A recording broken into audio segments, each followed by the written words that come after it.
Epic సంబంధించి గోదావరి జిల్లాలో రాజమండ్రి, ముఖ్యంగా తూర్పుగోదావరి జిల్లా రాజమండ్రిలో ఈ కల్తీ పాలు ఘటన కుదిపేస్తుందని చెప్పుకోవచ్చు. దాదాపు 4వ రోజు కొనసాగుతుంది తూర్పుగోదావరి జిల్లాకు సంబంధించి. అయితే ఇందులో ప్రధానంగా ఒకరు చేసిన పాపమో లేకపోతే వారి వెనక ఎవరున్నారో తెలియదు కానీ కాకినాడ జిల్లా కావచ్చు, తూర్పుగోదావరి జిల్లా కావచ్చు, కోనసీమ జిల్లా కావచ్చు, ఈ 3 జిల్లాల్లో దాదాపు 4,000 నుంచి 6,000 మంది రైతులు ఇబ్బందులు పడుతున్న పరిస్థితి మాత్రం నెలకొంది. ప్రధానంగా అనేక ప్రాంతాలలో మార్కెట్ యార్డులు కావచ్చు, ప్రధాన ప్రాంతాల్లో ఆరుబయట పాలు అమ్ముతూ ఉంటారు.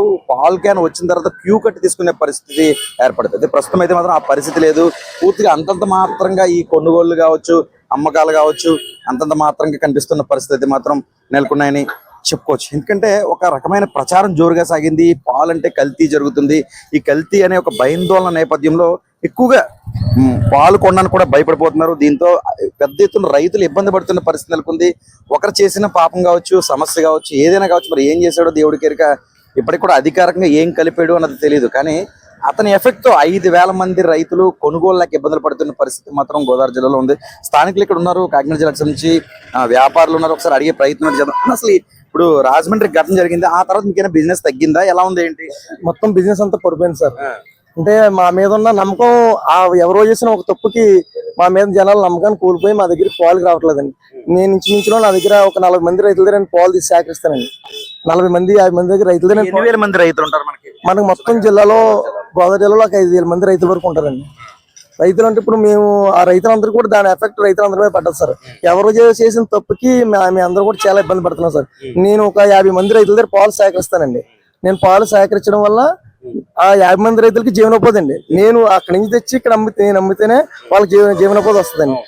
నాకు ఇక్కడ వ్యాపారం లేదు సార్. వ్యాపారం లేకపోవడం వల్ల రైతుల దగ్గర కూడా పాలు తీసుకోవడానికి నేను కూడా నిరాకరించి పాలు బేరం లేదని చెప్తే వాళ్ళు కూడా ఇబ్బంది పడుతున్నారండి. ఇంచుమించు సర్కిల్ అంతా కూడా ఒక 5,000 మంది 6,000 మంది రైతుల వరకు చాలా మంది ఇబ్బంది పడుతున్నారు సార్. కల్తీ చేయొచ్చు అసలు పాలు అలాంటిది ఉంటుందా? అసలు మీకు తెలిసినంత వరకు ఉంటుందా అసలు? అయితే ప్రజెంట్ అయితే మా ఈ జిల్లాలో ఇప్పుడు వచ్చి ప్రజెంట్ అయితే నాకు తెలిసిన మట్టికి మన ఈ ఏరియాలో మట్టికి అటువంటి కల్తీ లేదండి. ఎందుకంటే ఎక్కువ పాడున్న ఏరియా ఏదైనా ఉందంటే మన తూర్పుగోదావరి జిల్లా, విశాఖ జిల్లాలో, ఈ జిల్లాలో పాడు ఎక్కువ ఉంటుంది సార్. ప్రతి ఒక్కరు కూడా ప్రతి ఒక్కరు కూడా గేదెలు మేపుకుని ఆ గేదెల పాలు ఒక సైకిల్ పోస్తే మాకు చిన్న జీవనోపాధి కలుగుతుందన్న దాని మీద అందరూ ఉంటారు సార్.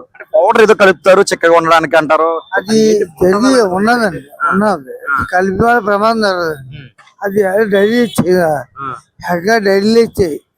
అలాంటివి జరుగుతాయి ఇక్కడ తెలుస్తుంది. అది కలుపుతారండి.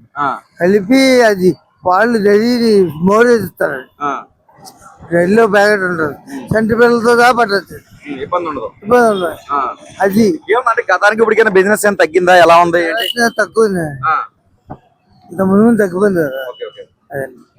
ఈ గోళకి ఎలా చూడాలంటే అతను ఖచ్చితంగా కలిపాడు అంటే, మీ ఉదాహరణకి మీరు ఒక రైతే కదా, అతను కలిపి ఉంటాడంటారా లేకపోతే ఏది జరిగిందో ఏమనుకుంటున్నారు? అసలు రైతు ఎలా ఉంటారు? ఏదో పొరపాటు జరిగి ఏదో సంథింగ్ చేశాడు సార్ ఆయన. అంటే ఇప్పుడు అక్కడ పాలు లేకపోవడం వల్ల ఏదో సంథింగ్ చేయడం వల్ల ఏదో చిన్న మిస్టేక్ అయితే జరిగి ఉంటుంది. జరగకంటే మట్టుకు అంత ఎఫెక్ట్ కలదు కదండి. ఎఫెక్ట్ జరిగింది. ఆ ఎఫెక్ట్ వల్ల ఏంటంటే ఇప్పుడు నిజంగా న్యాయంగా చేసే వాళ్ళు కూడా చాలా ఇబ్బంది పడుతున్నాం. ఇప్పుడు నిజంగా పాల్లో ఒక వాటర్ శాతం తప్ప మేము ఏమి కలపం. అసలు యాక్చువల్లీ మా దగ్గర 2 రకాలు ఉంటాయండి. 90 రూపీస్ అయితే అచ్చంగా అలా తీసుకొచ్చాము. నేనైతే మేము వచ్చేసి ఎల్ఆర్తో పడతాం సార్ పాలు. ఒకవేళ మేము ఏమైనా దగ్గర తీసుకోలేకపోతే రైతులు ఎవరైనా తీస్తాం మట్టుకి ఆ తీసిన పాలు మేము ఎల్ఆర్ వేస్తాం. మనం రైతు చూపిస్తున్నారు ఎల్ఆర్ట అంటే మన పాలు కల్తీ ఉందో లేదో చూపిస్తున్నారు. ఏంటి దాని గురించి చెప్తూ చెయ్యి. ఇది ఎల్ఆర్ సార్. ఇది వాటర్ శాతం ఉందో లేదో మనకి ఇందులో తెలిసిపోతుంది సార్. ఇందులో కెమికల్ కలిపినా ఏం కలిపినా సరే అది పైకి తేలిపోతుంది సార్. దీంట్లో ప్రతి రైతు దగ్గర ఉంటాయా? రైతు ఉండండి. మేము కొనుక్కుంటాం కాబట్టి మా దగ్గర ఉంటాయి సార్. మేము సేకరిస్తాం కాబట్టి ఇలాంటివి ఉంటాయి సార్. దీనికంటే ఇప్పుడు డెవలప్మెంట్ అయింది సార్. ఇప్పుడు మనం ఈ పాలను తీసుకెళ్ళి మన డైరీలో చెక్ చేస్తే మనకి వెన్న శాతం, SNF, వాటర్ శాతం అన్ని కూడా చూపిస్తుంది సార్. దాన్ని బట్టి అందులో టీ తాగడానికి, పెరుగు తాగడానికి భయపడిపోతున్నారంట మరి ప్రజలు. ఎలాంటి పరిస్థితి వచ్చింది, ఏం చెప్తారు మరి? ఈ భయం నుంచి పైకి పోవాలంటే ఏం చేయాలని నమ్మకం ఏంటి? నమ్మకాన్ని ఏం చెప్తారు సార్? నమ్మకం మేము గత 20 సంవత్సరాల నుంచి చేస్తున్నాం సార్ వ్యాపారం. ఇప్పుడు వచ్చి మా దగ్గరికి ఉన్న వాళ్ళు ఎవరికి కూడా ఇటువంటి ఇబ్బందులు లేవు.